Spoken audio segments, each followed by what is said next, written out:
Baik, Assalamualaikum warahmatullahi wabarakatuh.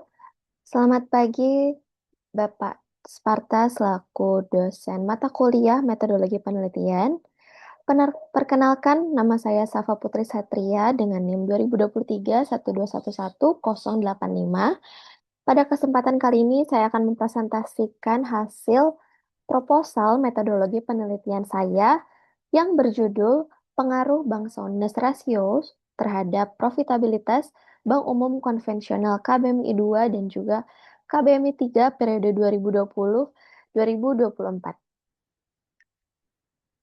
Pada latar belakang, industri perbankan memiliki peran yang sangat penting bagi lembaga intermediasi, yaitu menyalurkan dana dari masyarakat kepada sektor produktif. Dalam konteks ini, profitabilitas menjadi indikator utama untuk menilai kinerja kinerja bank yang diproksikan melalui return on asset atau ROA. Dalam operasionalnya, tingkat kesehatan bank diukur menggunakan beberapa rasio keuangan, seperti capital adequacy ratio, non-performing loan, dan BOPO. Ketiga rasio ini mencerminkan aspek permodalan, resiko kredit, dan juga resiko operasional bank. Pada tahun 2020, profitabilitas perbankan mengalami penurunan akibat COVID-19, kemudian mulai pulih di tahun-tahun berikutnya. Meskipun tidak merata pada Bank KBMI 2 dan juga KBMI 3, kondisi ini menunjukkan bahwa profitabilitas tidak hanya dipengaruhi oleh faktor eksternal saja, tetapi juga oleh kemampuan bank dalam menjaga kesehatan keuangannya.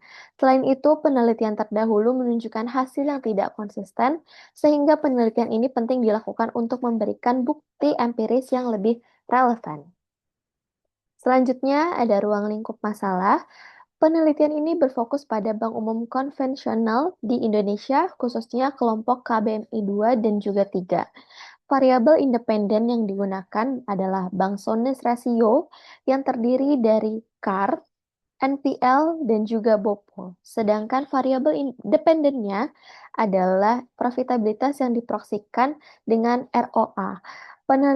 Periode penelitian mencakup tahun 2020 hingga 2024 sehingga mencakup masa pandemi hingga pemulihan ekonomi.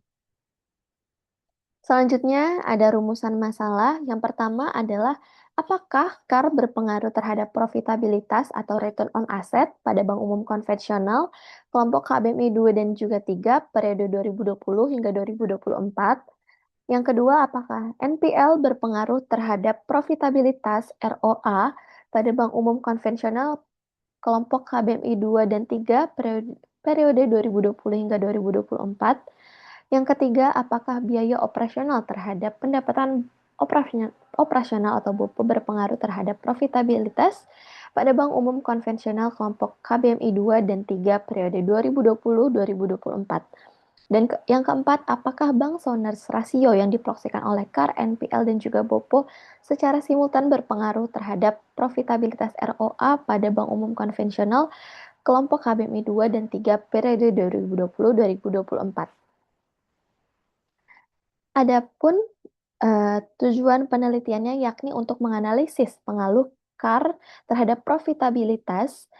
Yang kedua, menganalisis pengaruh NPL terhadap profitabilitas. Yang ketiga, untuk menganalisis pengaruh biaya operasional terhadap pendapatan operasional terhadap profitabilitas. Dan yang keempat, menganalisis apakah pengaruh Bank Soundness Ratio secara simultan yang diproksikan melalui CAR, NPL, BOPO terhadap profitabilitas. Selanjutnya ada landasan teori. Yang pertama itu ada Financial Intermediation Theory.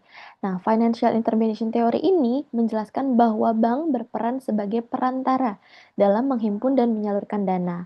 Yang kedua ada Return on Asset. Return on Asset atau yang kita kenal ROA ini adalah indikator profitabilitas bank yang menunjukkan kemampuan gimana bank menghasilkan laba dari asetnya. Yang ketiga ada klasifikasi bank berdasarkan modal inti atau KBMI, yakni berdasarkan Peraturan OJK Republik Indonesia Nomor 12 PJOK 03/2021 tentang kelompok bank berdasarkan modal inti, pengelompokan bank dilakukan sesuai dengan besaran modal inti yang dimiliki. Yang keempat ada Risk Management Theory. Nah, Risk management teori ini atau teori manajemen resiko menyatakan bahwa perusahaan, khususnya perbankan, perlu mengidentifikasi, mengukur, dan juga mengendalikan beragam resiko dari operasionalnya untuk mempertahankan stabilitas kinerja keuangan. Selanjutnya ada efisiensi teori. Efisiensi teori ini menjelaskan bahwa efisiensi operasional sangat mempengaruhi kemampuan bank dalam menghasilkan laba. Selanjutnya ada Bank Sones Rasio. Berdasarkan Undang-Undang Nomor 10 Tahun 98 tentang perbankan, bank didefinisikan sebagai entitas usaha yang mengumpulkan dana dari publik melalui simpanan dan mendistribusikannya kembali berupa kredit dan instrumen lain demi meningkatkan kesejahteraan masyarakat. Selanjutnya ada CAR dan juga NPL. Berdasarkan ketentuan OJK, CAR didefinisikan sebagai perbandingan antara modal bank dengan aset tertimbang. Selain itu, NPL sebagai metrik utama resiko kredit untuk mengevaluasi kualitas portofolio pinjaman bank. Yang terakhir ada BOPO. OJK menggunakan BOPO sebagai tolak ukur efisiensi dan pengelolaan biaya operasional terhadap pendapatan bank. Selanjutnya ada kerangka pemikiran. Berdasarkan teori tersebut, disusun hipotesis penelitian sebagai berikut. H1, CAR berpengaruh positif terhadap ROA. H2, non-performing loan atau NPL berpengaruh negatif terhadap ROA. Dan yang ketiga, BOPO berpengaruh negatif terhadap ROA. Selanjutnya ada metode penelitian. Yang pertama itu ada objek penelitian. Pada penelitian ini menggunakan pendekatan kuantitatif dengan metode purposive sampling. Desain penelitiannya ini yakni metode penelitian yang berfokus pada pengujian teori melalui pengukuran variabel dalam bentuk numerik serta analisis statistik. Adapun metode pengambilan sampelnya yakni pada bank umum konvensional dalam KBMI 2 dan 3 dengan kriteria yang pertama, bank merupakan bank umum konvensional dalam kategori KBMI 2 dan 3 dan bank terdaftar dalam dan diawasi oleh OJK sepanjang 2020 hingga 2024. Bank menyediakan laporan keuangan tahunan atau annual report atau publikasi lengkap dan berkelanjutan selama periode studi. Bank tidak mengalami perubahan struktur material seperti merger atau akuisisi besar yang mengganggu konsistensi data selama periode penelitian. Selanjutnya ada operational variable. Yang pertama ada ROA dengan rumus laba bersih per total aset kali 100. Selanjutnya ada capital adequacy ratio dengan rumus tertera.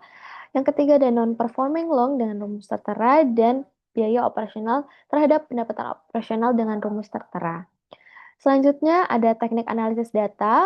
Adapun model regresi saya adalah ROA sama dengan konstanta ditambah B1 CAR B2 ditambah B2 NPL ditambah B3 BOPO dan B3 sorry ini LDR seharusnya tidak ada. Selanjutnya ada uji asumsi klasik yaitu uji normalitas, multikolinearitas, heteroskedasititas dan autokorelasi. Nah, selanjutnya ada analisis regresi data panel. Kita menggunakan common effect model, fixed effect model, dan random effect model. Selanjutnya model data panel saya adalah uji Coe, uji Hausman, uji Lagrange multiplier. Dan ada pengujian hipotesis yaitu uji T parsial dan juga uji F simultan. Demikian yang dapat saya sampaikan mengenai proposal penelitian saya. Kurang lebihnya mohon maaf. Terima kasih. Wassalamualaikum warahmatullahi wabarakatuh.